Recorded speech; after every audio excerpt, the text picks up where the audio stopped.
Very good evening everyone. चलिए बेटा start करने जा रहे हैं आप उनसा डिस्कशन।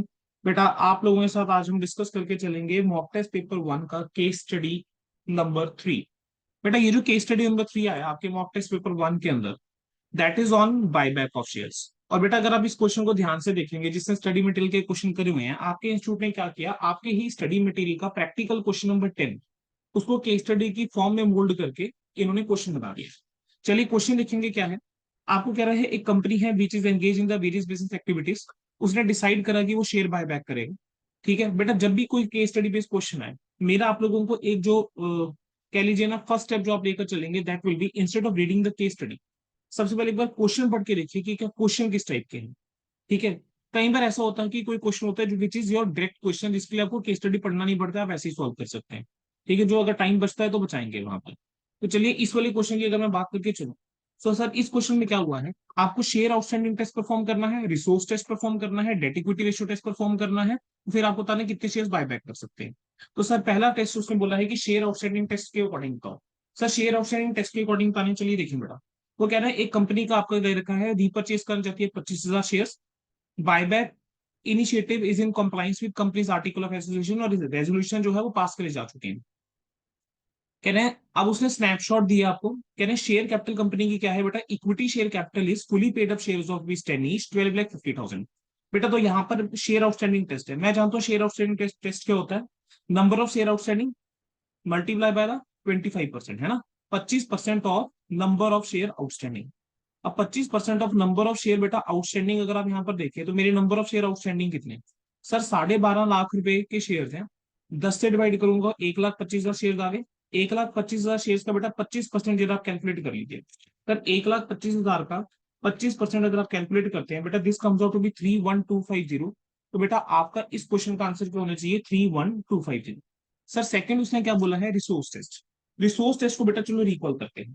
रिसोर्स टेस्ट क्या कहता था कि जो मैक्सिमम अमाउंट है जो आप यूज कर सकते हो, that is 25% of the paid up capital and free reserve, right. अब यहाँ पर सिक्योरिटी प्रीमियम जो है, that will be part of the free reserve for the purpose of buyback. तो एक बार मैं यहाँ पे अमाउंट लेकर चलूँ, तो मेरा पेड अप कैपिटल कितना, सर पेड अप कैपिटल हमारा आ जाएगा 12.5 लाख रुपए। ठीक है सर, रिजर्व एंड सरप्लस शुरू हो जाओ। सर मेरे पास सिक्योरिटीज प्रीमियम है, फ्री रिजर्व का हिस्सा मान के चलूंगा, तो सिक्योरिटी प्रीमियम मैं लिख लूंगा कितने का, सर 2.5 लाख रुपए। ठीक है, प्रॉफिट एंड लॉस बेटा मैं पूरा ले लूंगा, 1,25,000 रुपए। और रेवेन्यू रिजर्व भी आपका कितने का आ जाएगा, 15 लाख रुपए का रेवेन्यू रिजर्व भी आपका आ जाएगा। तो बेटा अगर आप इसको अब टोटल करके चलें, तो टोटल कितना, sir 12.5 lakh plus 2.5 lakh plus 1,25,000 plus 15 lakh. Sir total आप करते हैं, total is come out to be 31,25,000। बेटा आपका क्या आ जाता है, टोटल आ जाता है।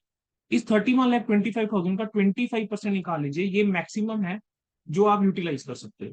तो आपके पास आ जाता है बेटा 781,250। ठीक है, अब 781,520 is the maximum permitted limit. अब इसको डिवाइड किससे करूंगा, बायबैक प्राइस से। और क्वेश्चन के अंदर मेरे को गिवन था कि बायबैक आप कैसे करके चल रहे हो, 10 रुपए का शेयर आप बायबैक करके चल रहे हो एट 20 पर शेयर। तो 20 से मैं इसको डिवाइड कर दूं, I will divide this by 20। 20 से डिवाइड करेंगे आपके पास कितना आ जाता है, 39062.5 आ रहा है, 39062.5। सो कहने से 39062 वुड बी माई आंसर। ठीक है बच्चे। नेक्स्ट क्या है, डेट इक्विटी रेशियो टेस्ट के अकॉर्डिंग आपको डिटरमिन करना है। चलिए बेटा डेट इक्विटी रेशियो टेस्ट के अकॉर्डिंग डिटरमिन करके चलें। तो मेरे को बताओ, डेट इक्विटी रेशियो टेस्ट क्या कहता था, कहता था कि जो आपके लोन है, कहेंगे can not be in excess of twice of equity, यानी 2:1 की रेशियो यहाँ पर आप कहीं ना कहीं आप यहाँ पे टेस्ट करनी होती है। अब सबसे पहले मैं लोन की अगर बात करके चलूं, तो मेरा डेट कितना है, मेरा डेट है 28,75,000 plus 16,50,000।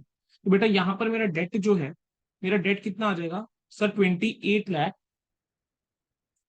Date will be 28,75,000 plus 16,50,000। तो टोटल डेट कितना आ जाता है बच्चों, 28,75,000 प्लस 16,50,000। टोटल डेट आपका आ जाता है बेटा 45,25,000 रुपए। अगर मैं बात करके चलूं, तो मेरी अभी इक्विटी कितनी है, प्रेजेंट इक्विटी एक बार निकालिए। सर प्रेजेंट इक्विटी हमने ऊपर निकाली है, दिस इज 31,25,000। बेटा मैं करूं निकाल के देखिए टारगेट इक्विटी। तो टारगेट इक्विटी आपकी कितनी होगी जी, आपका 1/2 ऑफ 45,25,000 जो आपका डेट था। तो बेटा इसको अगर डिवाइड करोगे, तो आपका सही आ जाता है 22,62,500। ठीक है, ये आपका जाता है, मतलब this is the minimum equity to be maintain. ये आपकी क्या है बेटा, मिनिमम इक्विटी है जो आपकी होनी ही चाहिए, ठीक है, बायबैक के बाद। प्रेजेंट इक्विटी आपकी कितनी है, 31,25,000 की आपकी प्रेजेंट इक्विटी है, ठीक है सर। अब इसको हम फर्दर सॉल्व कैसे करके चलेंगे, अब यहाँ पर आपको एक इक्वेशन बनानी पड़ेगी। चलिए इक्वेशन को रिकॉल करके चलते हैं। सर इक्वेशन कैसे बनती थी? सर आप जानते हैं कि जितना आप शेयर बायबैक करके चलते हैं बेटा, उसका नॉमिनल अमाउंट आपको सीआरआर के अंदर ट्रांसफर करना होता है, ठीक है। तो मैं मान लेता हूँ कि जो अमाउंट है ट्रांसफर करना है सीआरआर में, ठीक है, amount be transfer to CRR, उसको मैंने एक्स मान लिया, ठीक है। और मैक्सिमम परमिटेड बायबैक जो हो सकता है, ठीक है, अमाउंट दैट इज वाई।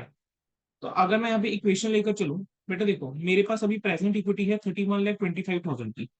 इस 31,25,000 में से there is amount, certain amount जो मुझे सीआरआर में ट्रांसफर करना है, मुझे सीआरआर के अंदर एक्स ट्रांसफर करना है, ठीक है। और मेरे को कितना, मेरे को मिनिमम इक्विटी चाहिए, 22,62,500 मुझे इक्विटी चाहिए। तो ये किसके बराबर आ जाएगा, वाई के बराबर आ जाएगा। That is the maximum permissible amount, मतलब जितना बायबैक कर पाएंगे, ये मैक्सिमम आपका आ गया, ठीक है। अब दूसरी इक्वेशन अगर आप देख के चले तो दूसरी इक्वेशन आपकी क्या बनेगी, you transfer the nominal value of the shares bought back to CRR. अगर वाई जो है वो मैक्सिमम अमाउंट है जिसका आप शेयर जो है बायबैक कर सकते हो, आप बायबैक करोगे शेयर 20 की प्राइस के ऊपर, ठीक है, nominal amount will be equal to 10। तो यहां से एक इक्वेशन बनकर आ जाती है आपके पास, ठीक है, this is the amount to be transfer to CRR, वो आपके पास आ जाता है एक्स, ठीक है। अब अगर आप इसको सॉल्व करते हो तो वाई आता है 2x के बराबर। बेटा अब इस y is equal to 2x को आप इस वाली इक्वेशन में डालेंगे तो आपकी इक्वेशन क्या बनेगी, 31,25,000 माइनस एक्स, माइनस क्या करके चलूंगा बेटा, 22,62,500, and this will be equal to 2x। बेटा इस इक्वेशन को आप सॉल्व कर लीजिए, आपका 3x जो है वो किसके बराबर आ जाएगा, 3x will come out to be 8,62,500, ठीक है। x को जरा सॉल्व कीजिए, x को सॉल्व करोगे बेटा, x आपका कितना आ रहा है, डिवाइड करोगे, 287,500 जो है आपका x आ रहा है, ठीक है। अब 287,500 आपका x आ गया।